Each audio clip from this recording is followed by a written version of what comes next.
actually several special people among all of you who I need to acknowledge.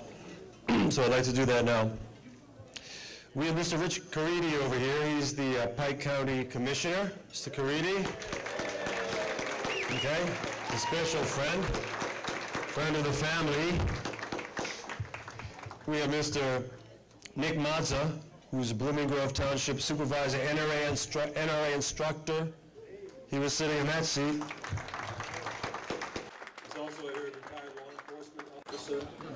And Mr. Eric Earhart, here is a Palmyra Township Supervisor.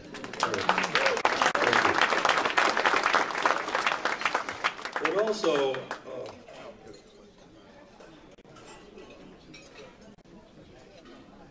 so our sister Shina came to me and said very nicely, "Oh, Ted, by the way, Ted, you forgot a few people here," you know, which was very nice. And so I wanted to acknowledge here in the booklet, which Shina designed, by the way. Isn't it beautiful? Ah, yeah. Yes. Very talented young people in this community, you know.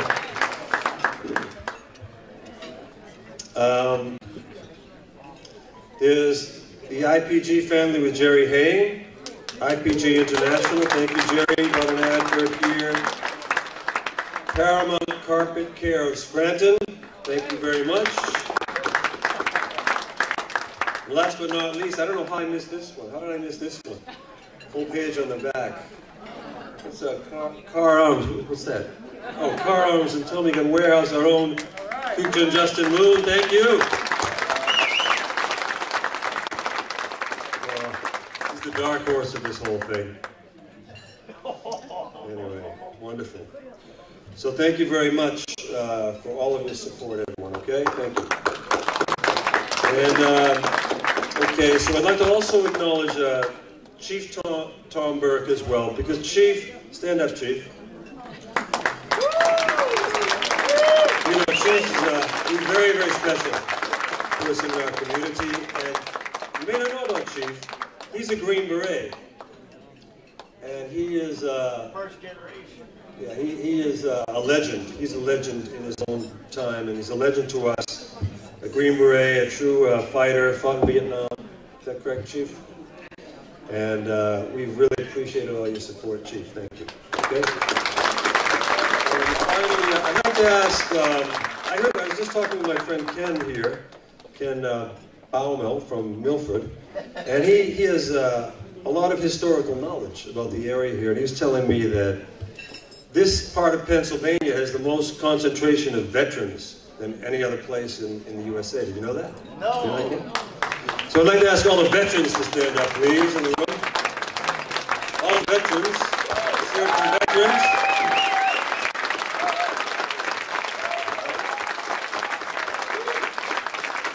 Thank you. Thank you very, very much. Okay, we're going to invite our keynote speaker, Mr. Larry Pratt. Mr. Pratt is the Executive Director Emeritus of Gun Owners of America. Gun Owners of America.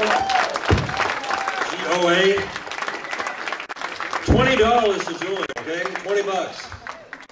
So you can buy your 3 raffle tickets, and then you can join GOA, okay? Just go online and join GOA, $20, and they give you all kinds of stuff and connection. They're really connected in with all the important lobby work in Washington, like the King has said, has encouraged us so many times to support GOA and the NRA.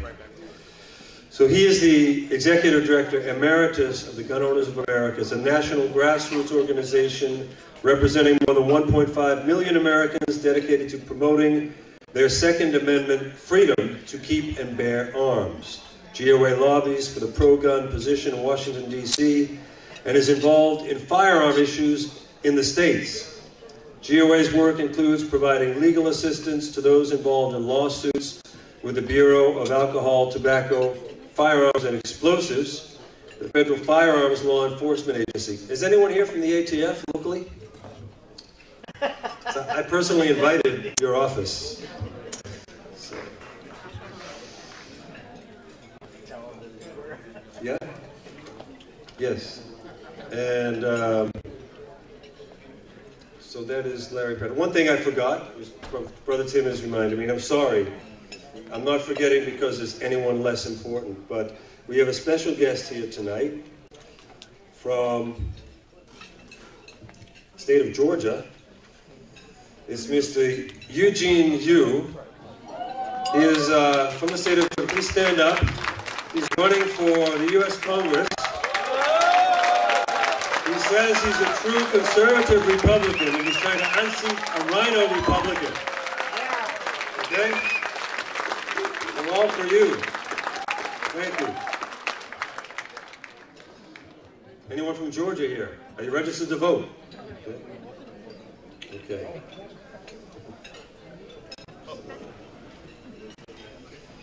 So Mr. Pratt has appeared on numerous national radio and TV programs such as CNN Piers Morgan, NBA's Today Show, and many others.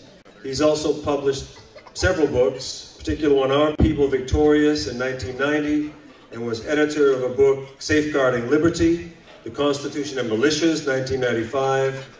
His latest book, On the Firing Line, Essays in the Defense of Liberty, was published in 2001.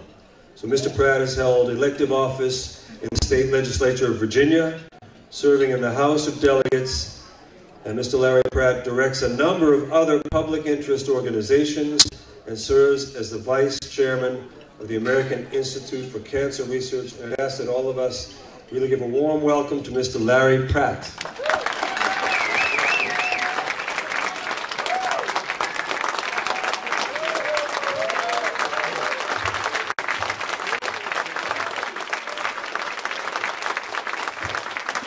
Good evening. Please sit down. I can't stand that one. Well, it's for me, and I'm pretty sure for you, this is a very happier point in the year than it was just about a year ago. Things have really changed, and we have a lot to be grateful for because we were pretty close to having our country not end well at all. And I didn't know all that much about Donald Trump, but I knew one thing: he wasn't Hillary Clinton. That was enough. And this is one of the very few times I've voted that I have no buyer's remorse. I've gotten well more than I expected. So, again, I'm just very grateful. He came evidently with a list of things that he wanted to get done. And he has been signing executive orders about one every other day. He's just about completely dismantled the communist choke points that our predecessor had set up throughout the bureaucracy, and happily didn't get to appoint that many judges. Donald Trump is at a point where he may actually make a very significant impact in up and down the federal court system. And of course, the Supreme Court Justice Gorsuch was a real trophy appointment for all of us who value our freedoms. You gotta love the hypocrisy of the liberals. They, well, maybe you don't have to love it, but I have to work with it so often that I've developed this sense of enjoyment, I guess. Everybody is a little quirky. And isn't it interesting that we have armed guards at banks, and we have them at the DMV? They probably do have enemies, so it's probably a good idea. They have armed guards, but not at schools. Now, what does that tell you about our priorities as a people? We have men and women with guns at our banks to protect our money, but kids, what kind of a message is that to our children to start with? Maybe that's the foundation of some of the problems that our kids are having. Because we're saying in so many ways, you're just an accident. You're bothering me. Well, anyway, it's kind of a double standard, it seems to me. And I so enjoy my friend Chris Plant, who's a wonderful talk show host in Washington, D.C. He's on, the, if you will, the Limbaugh station in the morning from 9 to 12. And almost every day he finds an appropriate place to use one of his favorite expressions, which is saying, we protect our money but not our children. Well, without double standards, the liberals would have no standards at all. And it just fits them so well every day. The issue of the day, I guess, as far as the Second Amendment is concerned, is the background checks. That's going to solve all of our problems if we can just keep guns from getting into the wrong hands, as we are told. But I think many of the people here, maybe all, know who they mean by the wrong hands. They mean you and me. That's who they really don't want having guns. They have the same gut feeling that George III had when we were colonies and he was the head of our government. He didn't like peasants running around with guns either. And in fact, during our War for Independence, he had said more than once, the regiment that I most fear is the black-robed regiment. That was the clergy that was preaching independence, the necessity of leaving the tyranny of Britain. And had they not been preaching that way, there would not be a United States of America.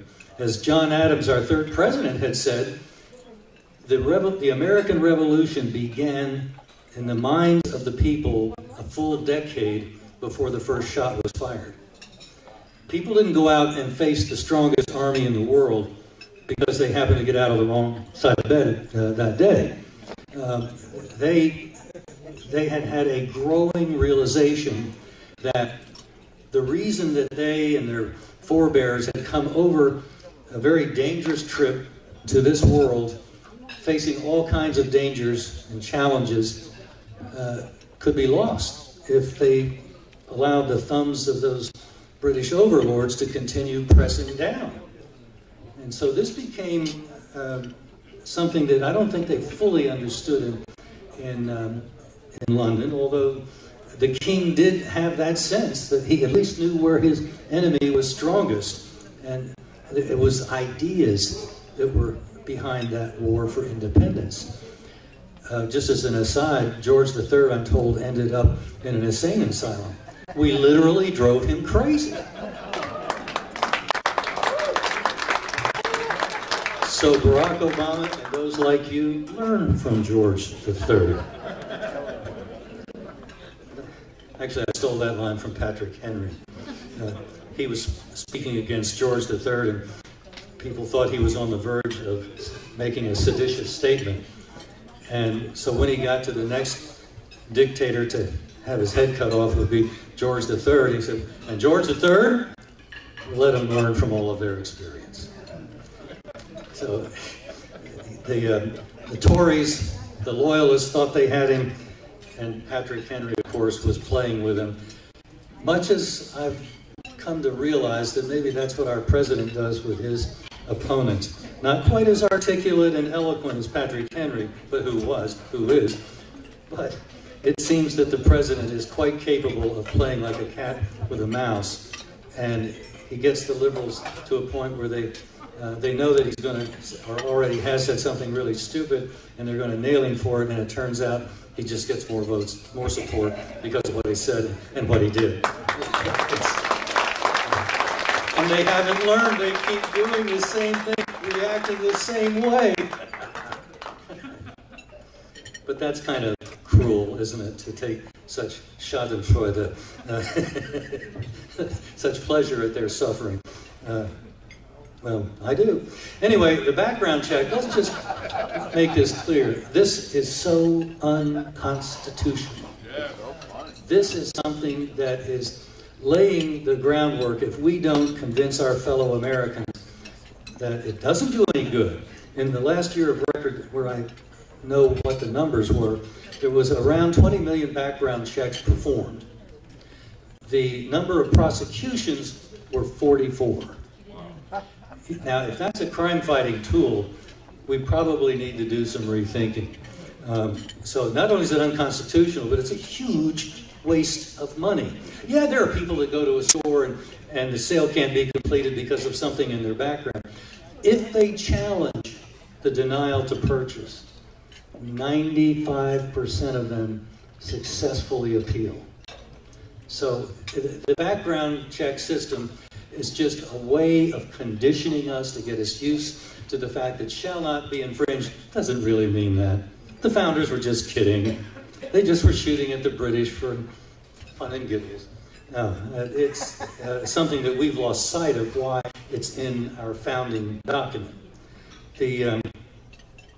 So the background check is there, and we're told that the law says, at least two different places that I've been told by guys on our staff that know these things, at least two different places in federal law say that they can't use the background check data for a gun registry. But we know they do. We know it because, just one easy way to demonstrate, 3, 4, or 5 years ago, one of the federal agencies under our late, dearly beloved leader had let out some money for a study over several years of what they could find out from the background check data. Really? This is the data that you destroy within 24 hours? And you're doing a multi-year longitudinal study? I need to go back to the dictionary to find out what these words mean. So it's building a registration list of the American people. I'll know that we've really come to our own politically when Mr. Trump sends somebody over to Clarksburg, West Virginia with a big magnet and messes up all the computers over there with all the records that are being kept of all of us who have bought a gun at a store. That will be a good day.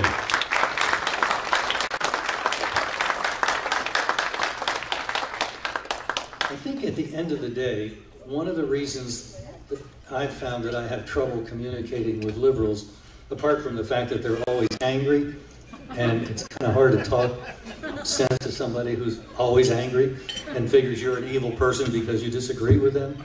It's not that you disagree with them, it's that you're trying to end the world or something small like that. And so there really are at least two fundamentally different ways of thinking. One is the way so many of the liberals think with their hearts, with their emotions, and they reach conclusions about something that they really know very little about. In fact, the less they know about something, the more firm is their conviction about that subject.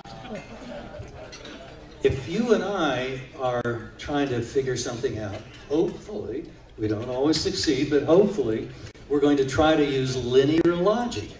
And if we see that what we initially assumed would be the case isn't working out, it's not fitting the facts, doesn't have the results we wanted, hopefully, and I think many times we say, got it wrong, I'll have to go back and see what I need to do. That's a very different way of looking at the world. And we're not even talking about basic values here, we're just talking about the way our minds process information. So I think that means it's very hard to talk with these people. You can say that. And look at how they get themselves into such a fix. Sheriff of Broward County, Scott Israel. You just wonder what kind of people he was looking for to hire as deputies. He had 4 deputies that ended up staying in place and doing nothing. Now, there may have been others we don't know about, but we know about the 4. In fact, when the local police department had officers rushing in, they went right past these doofuses that were just standing there. Well, I just learned something today that helped me understand why that probably was. I mean, I might have been standing there too. I might have been scared silly because I've never worked in law enforcement and I've never had to face the risk of putting my life on the line the way these folks do often enough. So I can't get inside their head, but I think I can see some of the conditioning that was going on. Broward County, where this all was happening, right north of and around Miami, had not that long ago, maybe 3, 4, 5 years ago, they discovered that they could get a fount of money if they could show the federales that their student crime rate was going down. Well, there's 2 ways that you can lower the crime rate. One is to actually make it tough for criminals to do what they do, lock them up, convince them that that's not a good idea, get an honest job, that sort of thing. But the other thing is you just report data, statistics, that show that the crime in the area is going down, and voila, it goes down. That's what they had been doing in order to get that federal money. And they found that it worked the first time. Well, they went back and did it a second time. Well, if you're not able, if you're a cop in the school system and then spread to the whole law enforcement system there in Broward, if you're a cop and you're actually, in a way, being rewarded for not turning in a criminal, not turning in a report, and just letting it go because that's what your bosses are looking for, well, then you're going to, typically, you'll toe the line.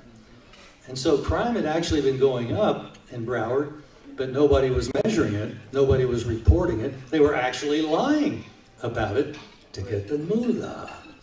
So that helped me understand that when there's a shooting going on, well, that's something that in the old days, like 5 and 4 years ago, a local cop would have said, hey, I got to get in there and put a stop to that. These guys realize there's more money if they just let the bodies get piled up.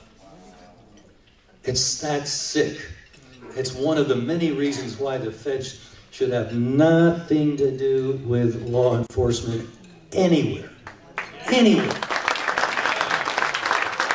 There is no constitutional warrant apart from counterfeiting and piracy that might happen on our shores or something. There's just virtually no mention in the Constitution of law enforcement responsibilities of the federal government. That is all considered to be part of state and local responsibility. And we've allowed the feds to usurp that, and haven't they done such an incredible job? Yeah, they've done an incredible job, all right. Some of these things would be a little easier for us to communicate if we hadn't allowed the schools to so completely either ignore and or subvert, pervert the basic lessons of American history. This is a country that when you study how it came about and what the people were trying to achieve when they came to this country, the overwhelming number of them for generations were coming here because in a secular way, this was the promised land.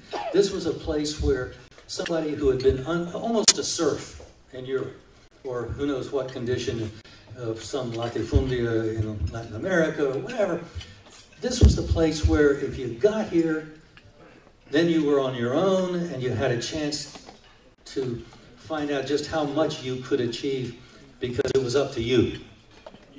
And that's a fairly clumsy but accurate way, I think, of describing what was it, still is, to hopefully a considerable extent, American exceptionalism. We wanted to be different. The people that came here were tired of being like the people they came from.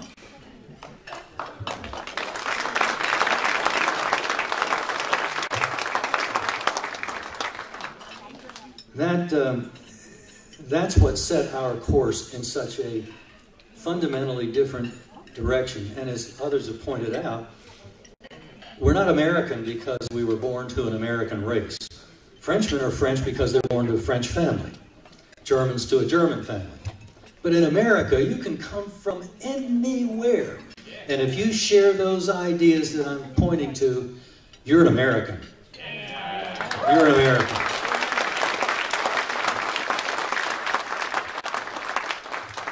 people who think in that way, whether they use the word sovereign or not, are actually signing up to be the sovereign of this country. They're the ones who understand that the politicians ought to be, as we used to say, public servants. They work for us. We're the sovereign. And the chaps that have honorable before their name, I don't know, so many of them, just strikes me that it's one of many lies that they tell. Nothing very honorable about too many of them. And anyway, we had militias in this country that were kind of an organic growth from the way the initial colonists, the initial generations were thinking. As sovereign individuals, well, you can't be sovereign if you don't have a gun, or whatever is the weapon of the day. And for a long time now, it's been a gun. And they understood that. And in his way, I think George III understood it, and the Parliament and all the rest. There are just two very basic different ways of thinking. Over there, they're subjects. Over here, we're citizens. Over there, they say, yes, sir. And over here, we say, explain it to me. I want to hear why. Because I'm the boss, so I'm not going to let anything happen if I don't understand it. And so these militias were something that came out of that way of thinking about what government is. When it was well regulated, it meant it was under our control, whether it be the militia or anything else that was a public function. The Minutemen were paid because they had to be willing to drop their occupation at a moment's notice in a minute. But basically, the militia were just folks like us, shopkeepers and farmers. These were the people that, when it came to it, were the ones that had such a poor, ragged firing line in Lexington that they didn't even really form a proper line, from the best I can tell. The accounts are kind of like any fog of war. There are conflicting versions of what happened, but I'm willing to believe that the colonists, the men of Boston and Lexington, probably were willing to stand up to the British, but when the British were marching in their well-ordered drill, you talk about well-regulated, it seems to me that likely it was that the men of Lexington barely formed even a straight line for a decent firing line. And one of them got mortally wounded. There was only, what, 8 or 9 or so in that little group that faced the world's strongest army. And one of them crawled off to his house on the edge of the green and died in his wife's arms. That was, actually there had been conflict before that, armed conflict, but probably rightly, we've picked that as the time when the War for Independence actually got started. Okay. These militia, now Washington had a regular army, and God bless those that didn't desert in that horrible first winter at Valley Forge. There were men walking in snow, leaving bloody footprints. Oh, did they pay a price? And we're on the verge, or have been on the verge, of throwing that away. What a smack in the mouth that is to those men who went through that, and their families. And their families. That was just an incredible act. I honestly do not know whether I would have stayed in Valley Forge that winter.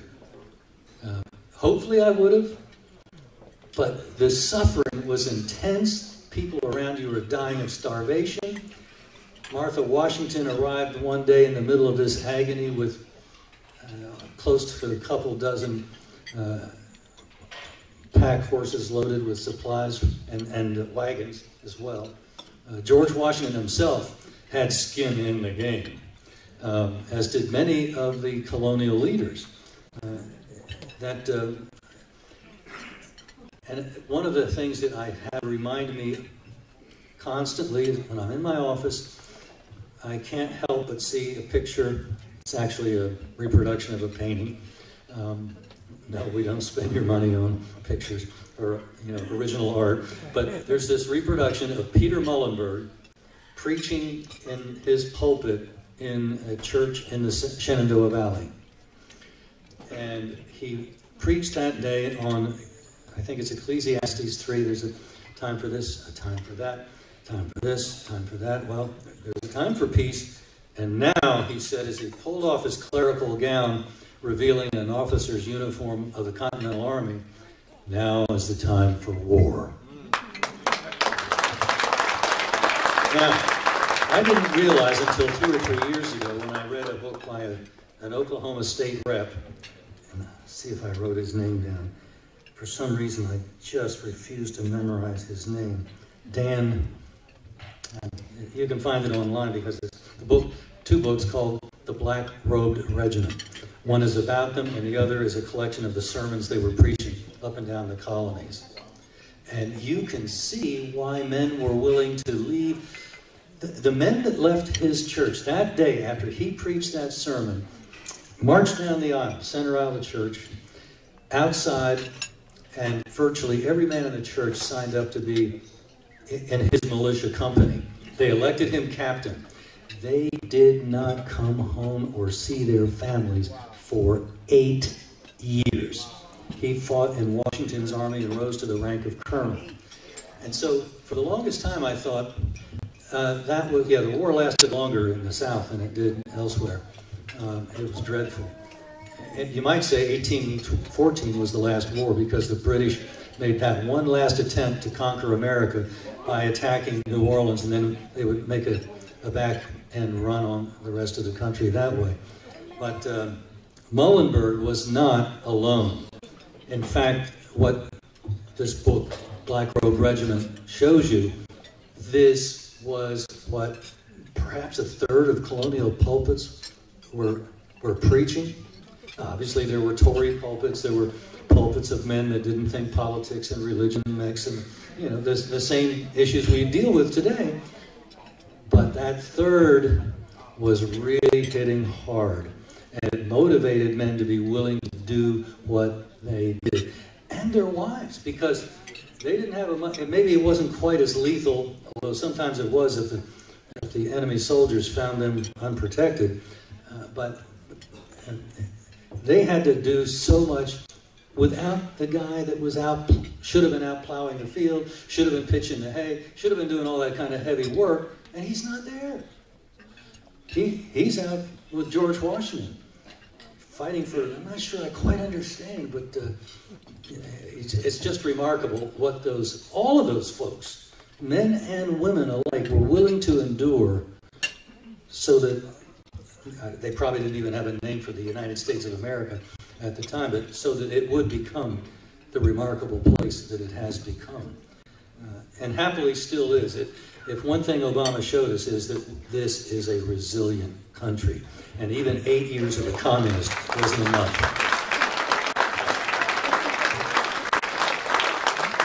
Well, I just referred to the Battle of New Orleans.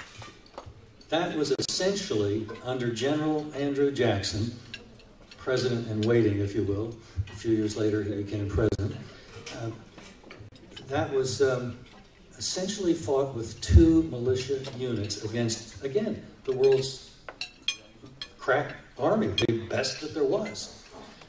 And these Kentucky and Tennessee riflemen showed that their mastery of the shooting sports, arts, was more than that professional army could handle. And of course, we had tactics that were borrowed from the Indians here that the British still hadn't learned from the War for Independence how to deal with. And so we fought them off in that one last battle. Happily, we get along better with them now, but that was a tough 50 years or so, give or take.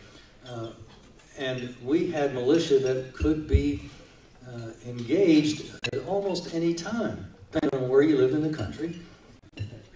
And so that last battle of New Orleans stopped the invasion of the country and made it clear that the relative strengths of the 2 countries had shifted to the point that even though America was not regarded as a superpower at that time, when you look back, you can see, well, maybe that is when our being a superpower really began to emerge. And it only became clearer as time went on.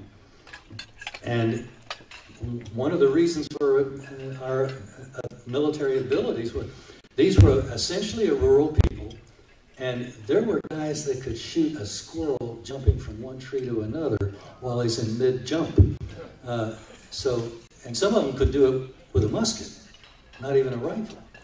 So, poor British officer, he was the first target that our snipers would aim for, because they were so overly well regulated that without that lieutenant or captain or whatever, they really didn't know how to function.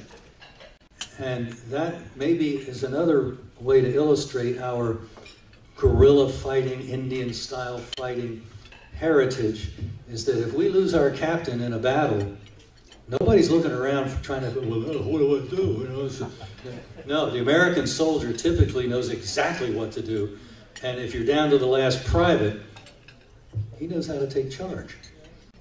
That makes him so different from other armies of the world, where they don't know what to do unless somebody tells them authoritatively what to do.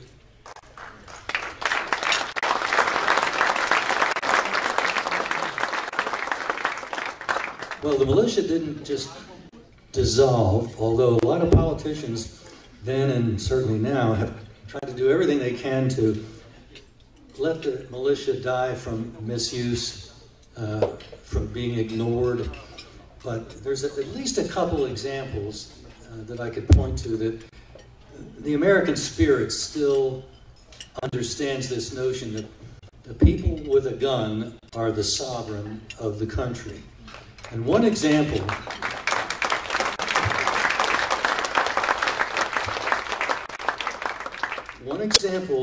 is one of my favorite little, I've never watched the whole movie, and I don't actually know what the name of the movie is, but a Hollywood movie, and if you go to YouTube and type in Battle of Athens, what I'm talking about will pop up.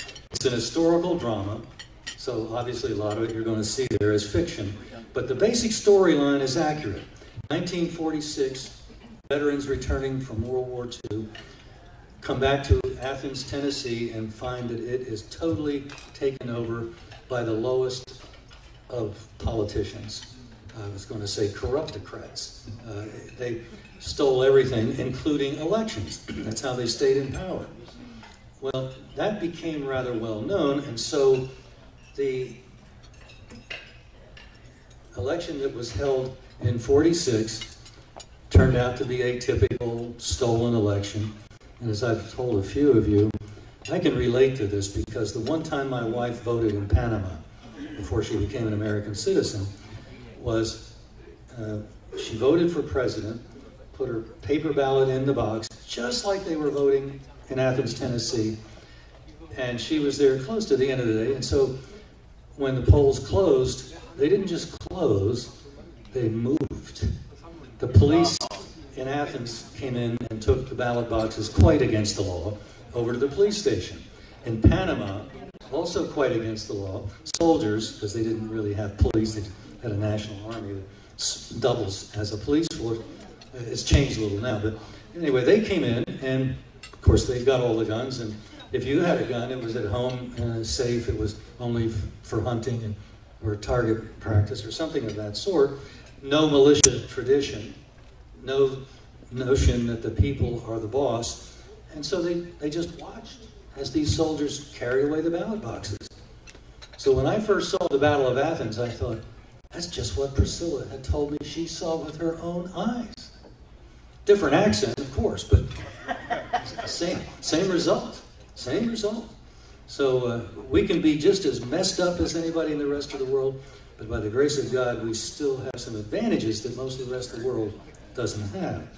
And so one of those advantages was that the men of Athens, these returning veterans, kind of knew what was likely to happen. And so sure enough, when they saw those ballot boxes being removed illegally, they went to, I guess, their homes and whatnot, and they came back about an hour later. I would call it a militia. The police probably called it a mob, but they came back in cars and in pickup trucks, just bristling with rifles. They surrounded the police station. There was a brief shootout when the cops realized this isn't going to end well. And so they left the ballot boxes there in the police station, and went out behind a white flag. So the ability of that militia, and it's not, I understand, it's not a precise constitutional militia because it wasn't organized by the state, which it should be, but it wasn't. But it was still an exercise of effective popular sovereignty. And it's nice if we can do it and dot the I's and have our state government so disciplined that they'll do it themselves, but at least it got done in Athens. I would submit, as I've thought about this, that what happened in Bunkerville, Nevada, now about, back in 2014, the Bundy family. The Bundy family showed that our country still has a pulse, maybe pretty weak, but it's still got a pulse. We're still alive. And when they were invaded, and I think that's the proper word, by BLM agents with machine guns, they holed up around and in their house. Things were getting pretty desperate, of course, but you know, these country boys have a pretty good handle on some of our technology.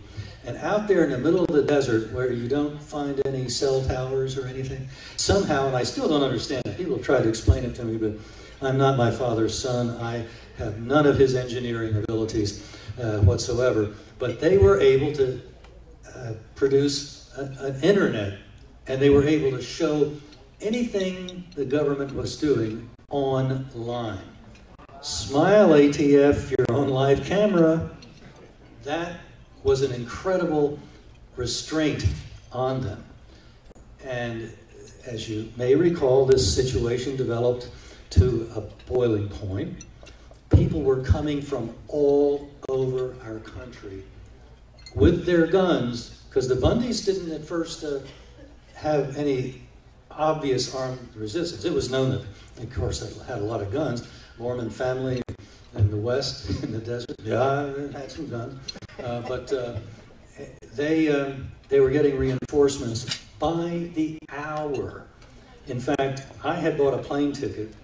The head of the Oath Keepers had invited me to join a news conference where we were going to try to dramatize the unconstitutional actions that were being conducted by the federal government, mostly the BLM, but others as well.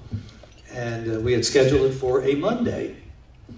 And Saturday morning, like what, so just really 2-3 days before, the news conference was to take place, I got a call from Stewart at Rhodes, and he said, well, we've canceled the news conference, so you can stay home. And of course, I'd already bought a ticket, last minute ticket. I don't even want to tell you how much it was. And I said, why? What's going on? He said, well, at 7:30 this morning, so it was 10:30 when I took his call. In other words, he called me right after this had happened. He said the ATF and BLM and all those guys just rode away. I subsequently learned that what led to that ignominious exit of those big, brave federal agents was a confrontation between some unarmed men and women, ranchers, on their horses, riding up, unarmed, to face these machine gun-toting federal agents. What's wrong with the picture when the federal government has superior firepower to the people? That's a basic question we need to keep in mind when analyzing these kinds of situations. And a deputy marshal from the local feckless sheriff's office, who may be the sheriff now, the sheriff was replaced happily by the voters, and he asked the question of the head of the BLM agents. He said, do you want to be known as the folks that gunned down a bunch of unarmed men and women? And that seemed to get his conscience. So I'm happy to be able to report that some of them still do have consciences. Don't give up. And that really touched the guy's heart. He put his gun at the ready, no longer aiming at the people, and that was a signal to the rest of the desperados, can I say, to follow suit, and they rode off without a word after that. It was just, never mind, and it was over. Most incredible thing. And that's That's what Stewart saw. And that is a story that I didn't even learn about until a little bit later, and I'm pretty sure it's not that well known, but there we have it. Now, the men and women on those horses were unarmed. But what do you think would have happened had they been gunned down? Well, I'll tell you one thing I know. I was going to go out without any firearms to a news conference.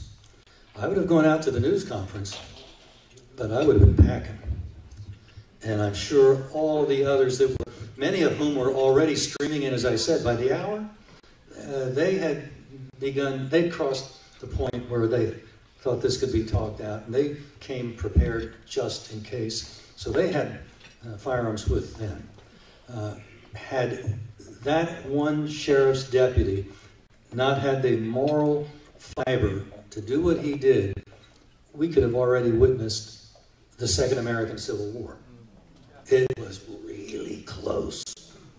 And it would have gone very bad very quickly had there not been this idea that Americans rightfully have guns, and guns that are just about the same as the federal government's. And more importantly, because there are countries in Europe that are surprisingly well armed, but none of them, not even Switzerland since maybe the 1200s, have a tradition of telling the government, at the point of a gun, I'm telling you, don't do that. Because I am the sovereign, and you work for me. So get back in line.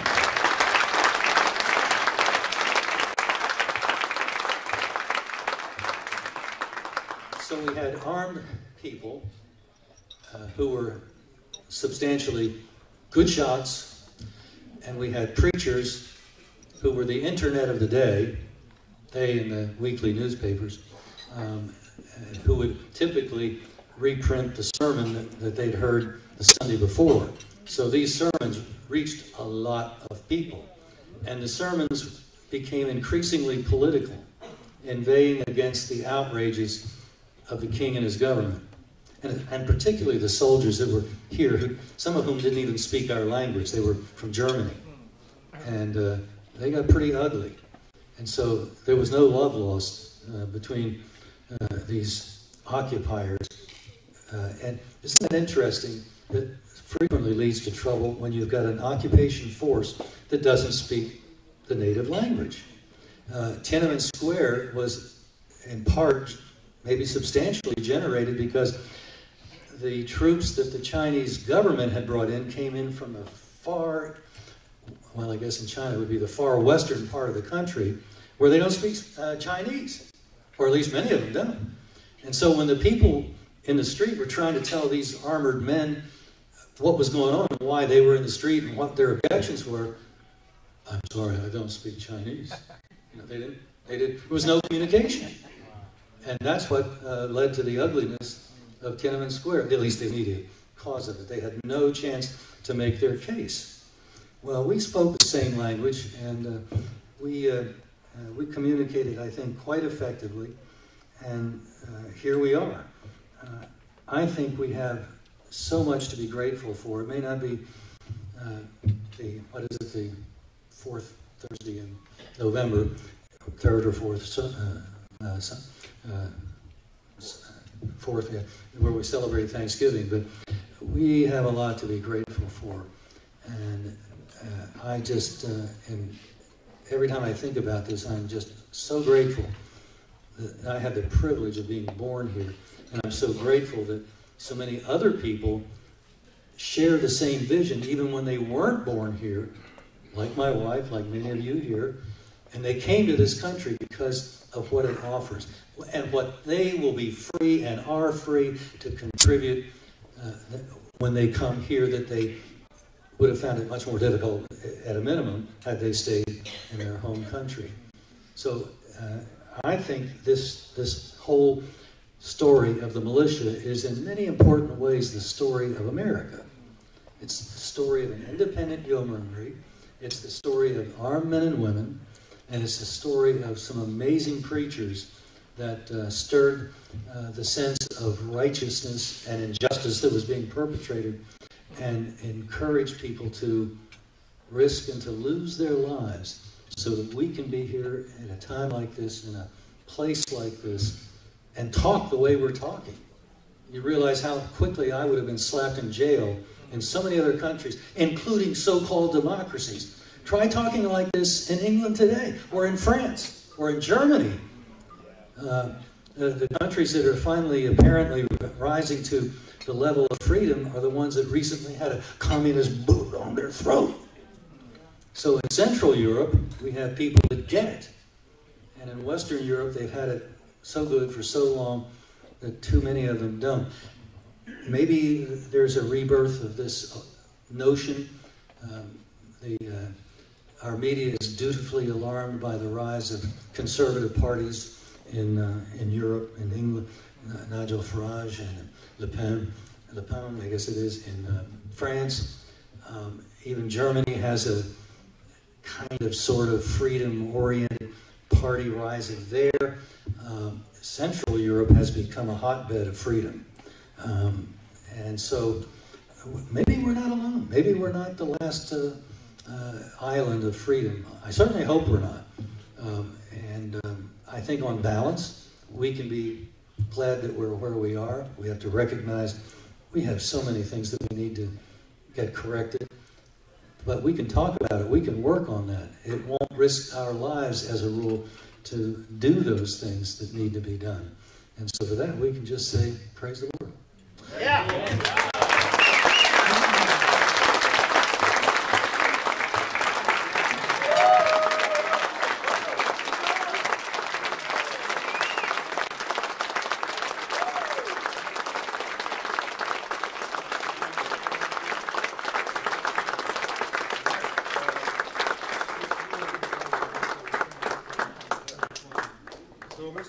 Agreed to answer some questions, Q&A. Please have a seat or leave if you've heard enough. Who would dare leave? By the way, I can understand why there was only one protester that apparently showed up here. You know, if you were a lefty, of course that's quite an assumption because you all are sane, but if you were a lefty, would you want to come to arms? Hell no! And cause trouble? I don't think so. I don't think so. But anyway, what do I know? Somebody told me that may or may not be the case. Does anyone have a question? Just raise your hand. Yep. Unless you have a mic. Hello, my name is Johan. I'm from California. Like what happened in the school recently in Florida, I'm very concerned. However, I certainly don't think using one tragedy to destroy America is going to work. But I do have one concern about what a sensible solution. Has there any been thought of what can we do to help ensure, of course nothing is perfect, but help ensure someone who is unstable as that child from obtaining firearms without affecting the rest of us. You know, there's been thought about no children can pick up guns until they're 21. Well, you know, you can't tell an 18-year-old you can go fight in your army in another country, but you can't even fight on your own land to protect your family. That's baloney. And don't try telling my grandchildren when they're 8 years old that they can't use the gun that Granddaddy just gave them. So, any ideas of how we can help ensure the rest of our safety by, some way of figuring out if someone is emotionally mature enough to actually own a firearm? Well, I'm glad you brought this up because I think, and I mentioned it a bit ago, and I think that one of the things, if you listen to when the politicians talk, sometimes silence tells you more than their words. What is the one part of this issue that they're not addressing almost at all? It's the idea of arming teachers. Had it not been for President Trump and former Speaker of the House Newt Gingrich, we wouldn't have had any leading politician say, well, we got to be willing to have teachers that are willing to be armed and willing to be in those schools to be there with their guns. You would hear the heart attacks.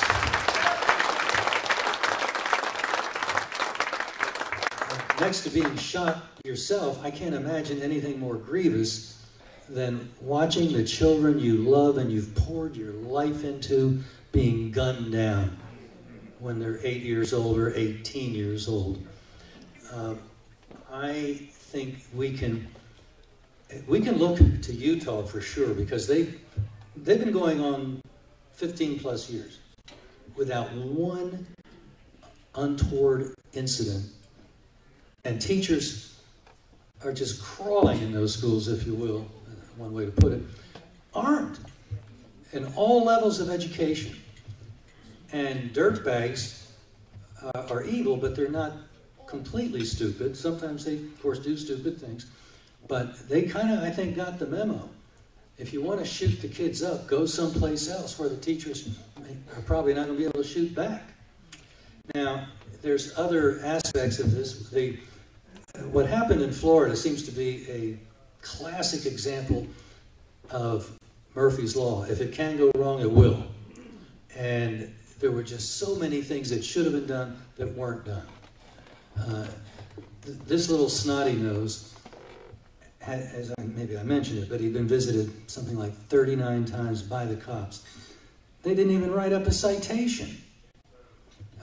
So the message was clearly getting through to him. Well, you know, we don't think you should have pointed that loaded gun at your classmate, but hey, let's be nice, okay? It was something like that, apparently. There was 0 negative consequences for a very negative child. Train up a child in the way he should go, and he will be like that. Be he for the good or the evil, it depends so much on the way his parents, who were at that time of his crime both deceased. We know that, I don't know, I don't have any idea whether because his parents were both deceased and his mother just not long before, was actually the seedbed of, you know, that grief was what had driven him to do what he did.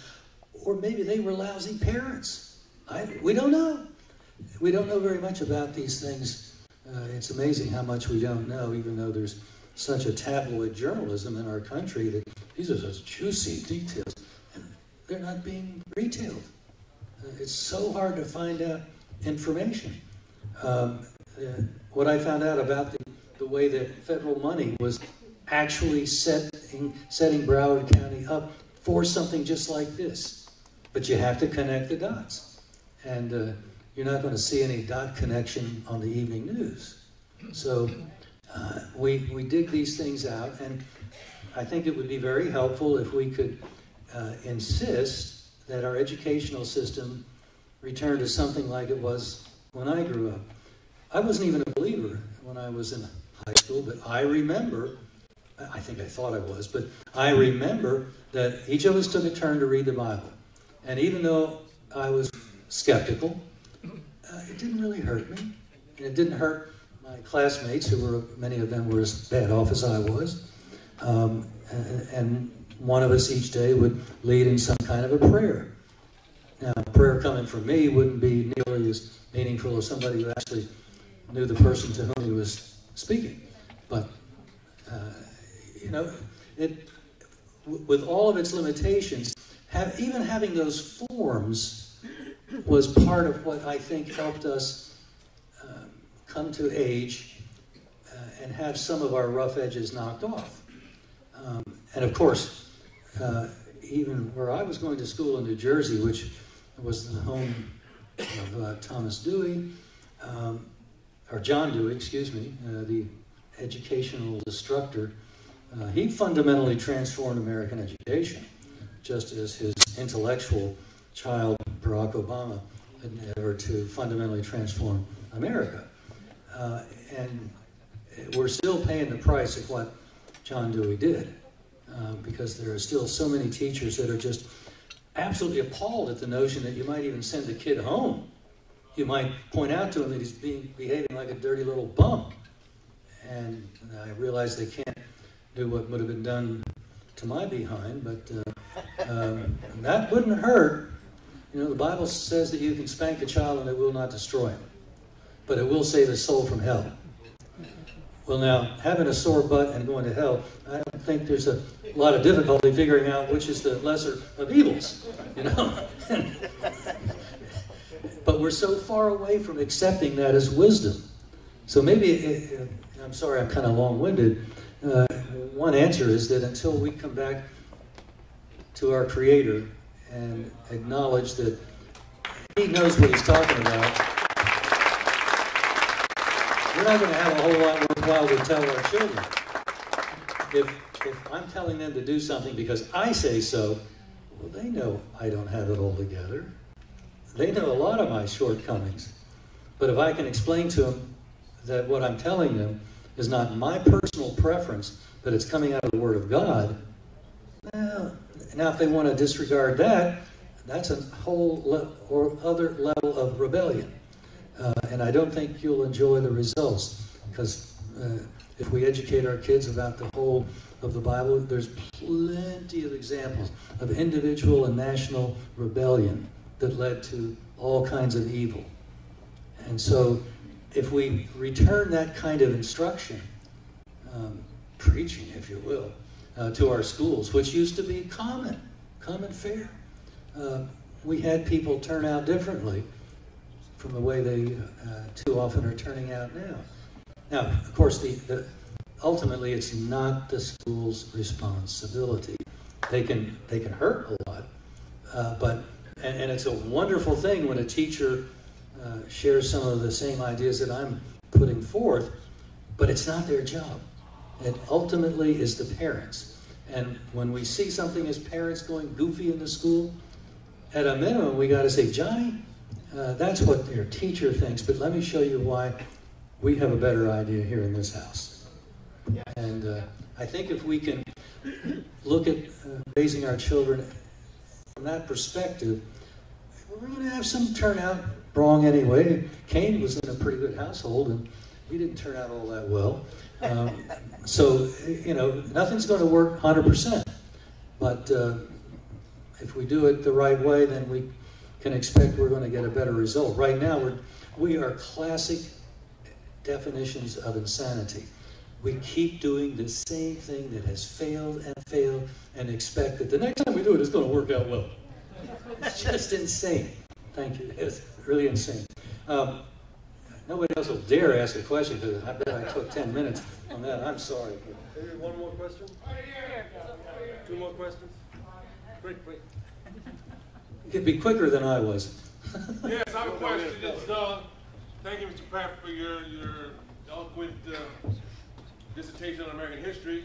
And with that said, and under the current circumstances of the political parties that currently exist in our country, are we in line for a new political party that focuses on faith, family, freedom, and firearms? I wish I had an answer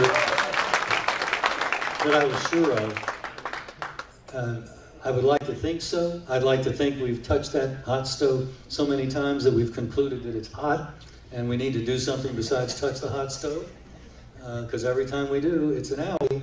But I don't know whether it's possible, perhaps, that even the Republican Party can be at least redirected to some extent. Any extent would be welcome, because they're so far off. So whether it's difficult for me to see how my fellow Americans would cotton to a new party. It's just not something it worked once, and it's called the Republican Party now. But others have tried, and it's gone nowhere. What about the libertarians? So, well, Christ has come, so therefore we have a much stronger foundation to launch a party that will bring about the unification of those parties that are on the left and on the right, that we can truly make America great again.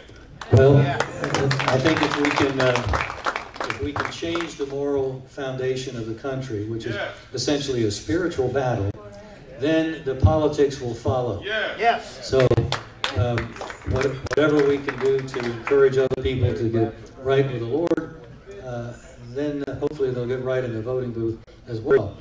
But I don't think the caboose can lead the train.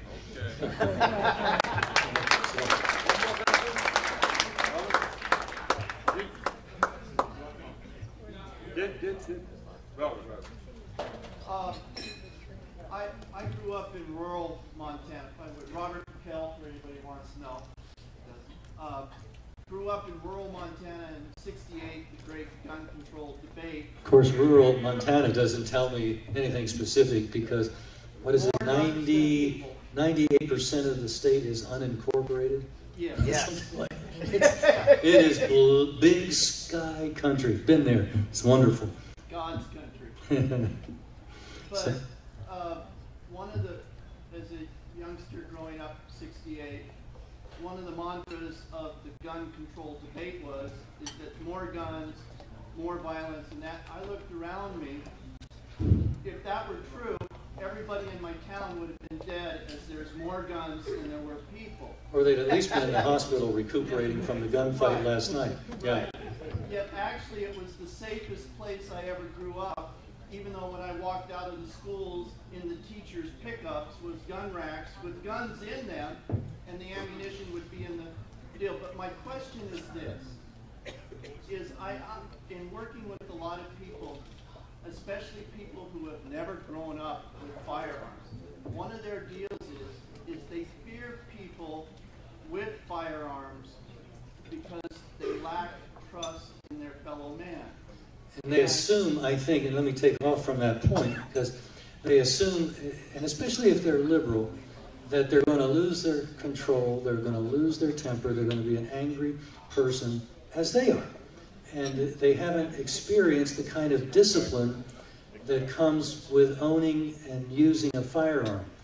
I think I've told a couple of people here that having seen the European attitude about guns, say in Switzerland, where they actually do appreciate guns, and here, if you're at a firing range in Switzerland, during lunch they'll have a couple beers.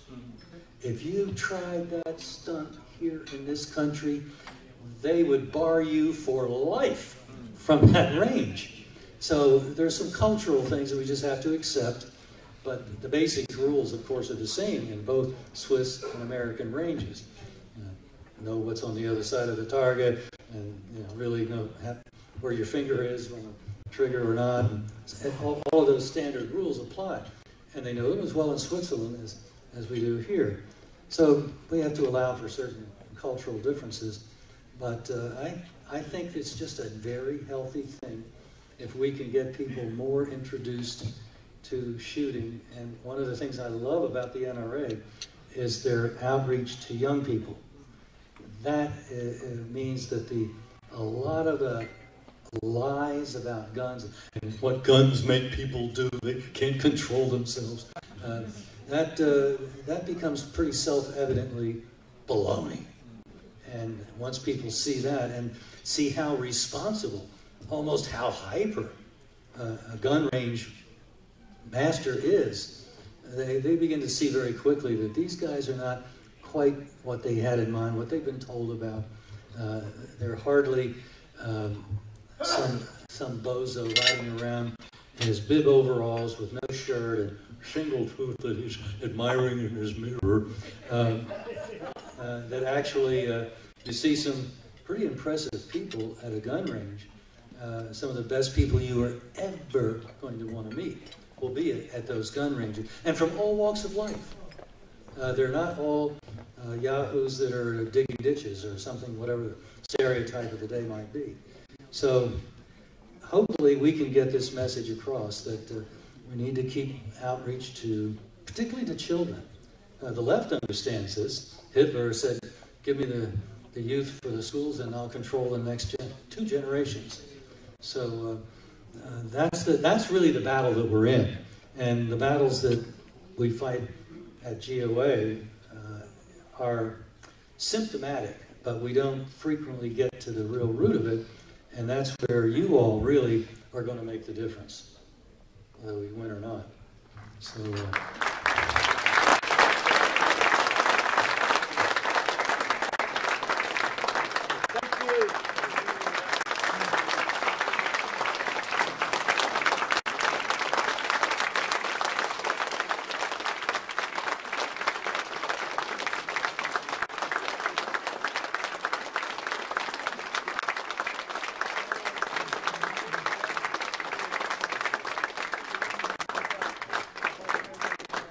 Thank you, Mr. Larry Pratt, one more time. We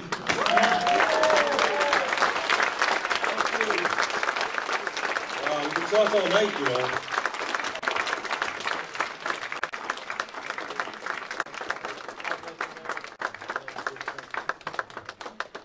Thank you very much, Mr. Pratt.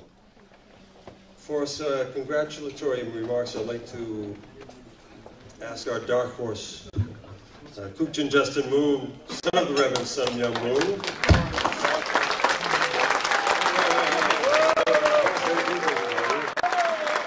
He's the older brother of young Jin Sean Moon, the second king of Cheolmong Group. He's the president of Car Arms and Tommy Gun Warehouse in Greenwood, Pennsylvania. He and his wife, G.A. Park Moon, have 7 wonderful children. Yeah.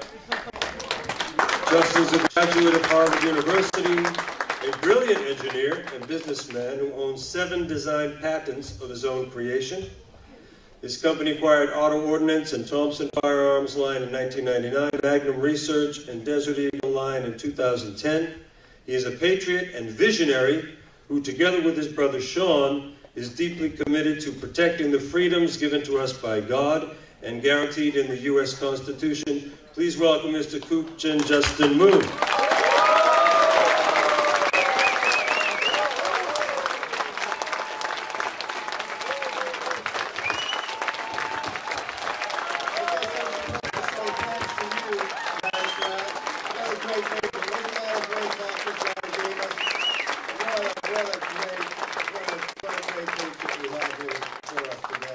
And of course, we gotta thank President Trump. Yeah. Can you imagine what would have happened to us if we didn't elect President Trump? Can you imagine Hillary being our president right now? No! You know what would happen if Hillary was president, right? Yeah! She would round all of us up and take us to FEMA camps. And then, if that happens, then we'll really have to decide on what we want to do. But here's one fact for you. A lot of people don't know this, but in the last 100 years, if you look at all the people who have died in all sorts, in the crime and in murder, they've actually added up that statistics, and about 5 million people have lost their lives in the last 100 years by criminal conduct, by murders and theft, resulting in the death of an individual. 5 million. That's a lot of people that die from crime, right? Yeah. But in the same 100 years, 240 million people lost their lives by government genocide. 80 to 1. Okay. You're like 40 times more likely to be killed by your government than you are by a criminal. Yeah. Yeah. So this is the statistic we have to remember. Why do we have guns for self-defense? We have guns for self-defense so that when somebody comes on our door and wanted to kill us, we can protect our families, right? Yeah. But when we look at the historical statistics, it's more likely that it's going to be your federal government who comes knock on your door and want to take you off to some kind of death camp. Right. Yes. I mean, I know from personal experience because my father was in a death camp. Yeah. He was in the North Korean Hungnam prison under the Kim Il-sung communist regime. And they were working him to death in a death camp. He was freed by General MacArthur when he invaded the North. Yes.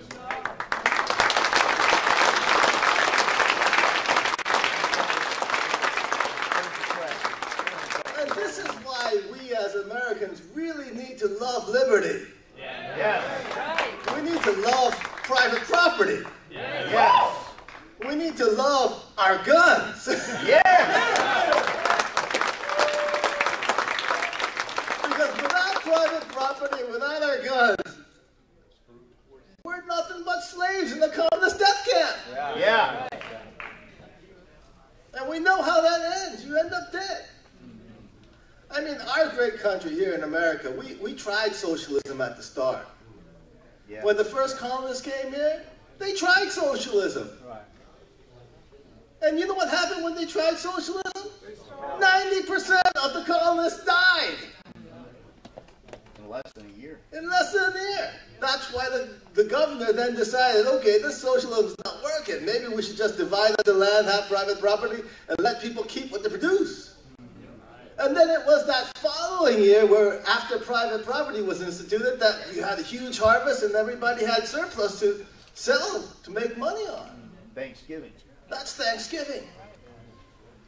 Socialism doesn't work anywhere. Right. Yep. Communism doesn't work anywhere. Like Korea.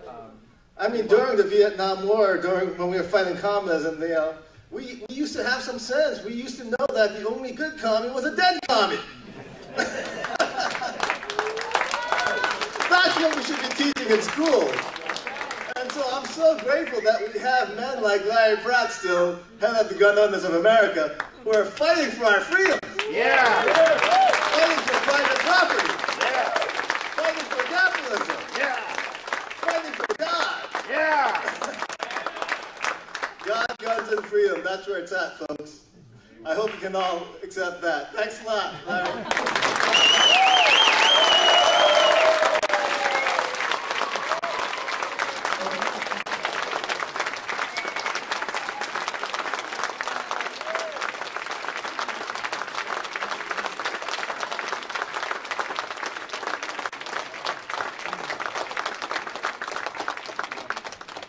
It's an impossible act to follow. I'm not even going to try. Wow, so really reaching the conclusion of our program today. Is everyone happy? Yeah. Energized? Yeah. You're not registered to vote. Are you going to register to vote? Yes. So thank you very much, Mr. Pratt. I wanted to mention one thing. You have noticed, and you've made note of the people from different nationalities here. We are an international community. And specifically our Korean brothers and sisters and our Japanese brothers and sisters have made a special appeal to you because they want to have gun rights in their countries too.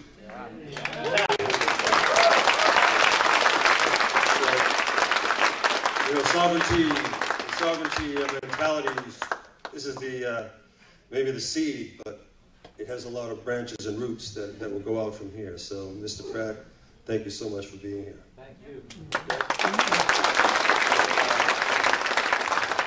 Also, I need to mention this little booklet, which is available to everyone on your exit from here, the Constitution of the United States of Chonilguk, the model for God's kingdom on earth. Now, this was given to our king by revelation. It's founded on the basis of the U.S. Constitution. Okay? So, this is what is the model for to retain our freedoms. In other words, our freedoms given by God have no possibility of being excised through the application of this document. So please take one with you on the way out, read it, and please join the kingdom of Chonilguk. Please join the kingdom of God from today, all of you, okay? Join the kingdom of God today. And finally, if anyone, we do need to raffle off that premio, that $700 gift certificate. And we also had our chief kindly donated some of his products as well as raffles. So we actually have 3 to give out. And we'd like to ask the young ladies to come to the head table. And we have here Mother Kong, who is the wife of Reverend Sun Myung Moon. This is Mother Kong here. And please acknowledge her. Of course, we've been, in our opinion, very blessed by Mother Kong. Thank you. Please give a warm round of applause for Mother Kong.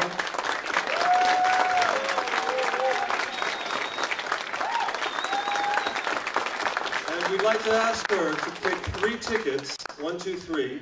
The first 2 will be for Chief's prizes. The third will be the $700 gift certificate, so generously donated by Justin at Car Arms. So,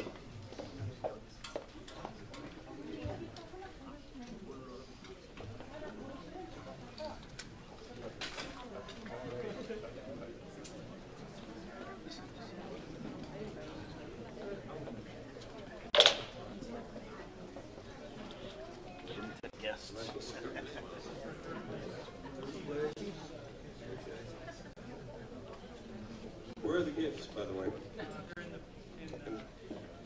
They're in the bag.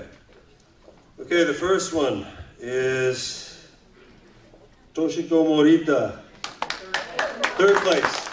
So that's, you can pick up your number is 4540742. You got that?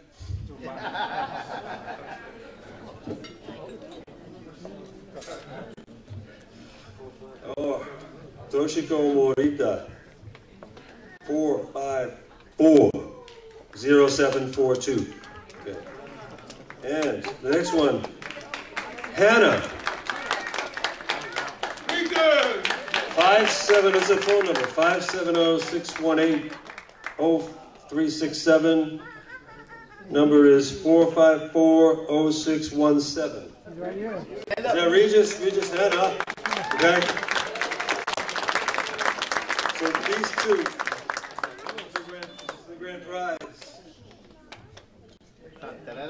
Sure this is the right one? So these two guys, you have your premio. I'm speaking Portuguese since San Fran came here, you know. A premio, a prize, a bet from the chief. And here's the grand prize. It is, the winner is, drum roll please, Karen Newrafter. Karen Newrafter. How's that? One, the premio. Number is 4540612.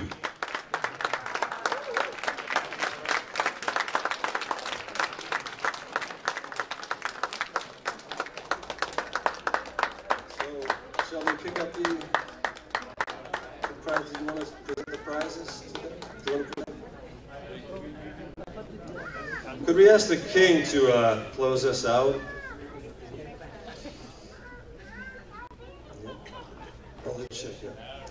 We have a gift. Maybe we could ask the king and Mr. Pratt to come forward. We have a gift for Mr. Pratt. I'll have the king take care of this. Let's welcome the king and Mr. Larry Pratt.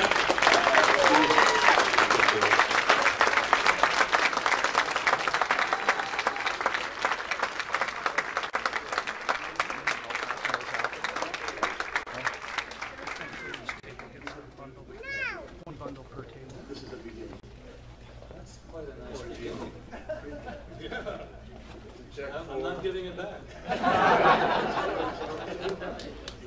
$8,000.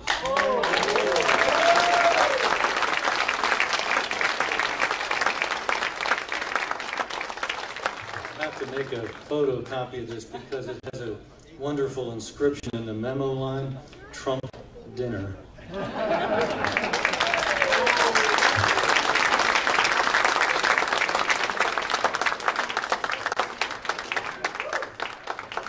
Thank you very much, everybody. May God bless all of you. And may His kingdom come. See you next time.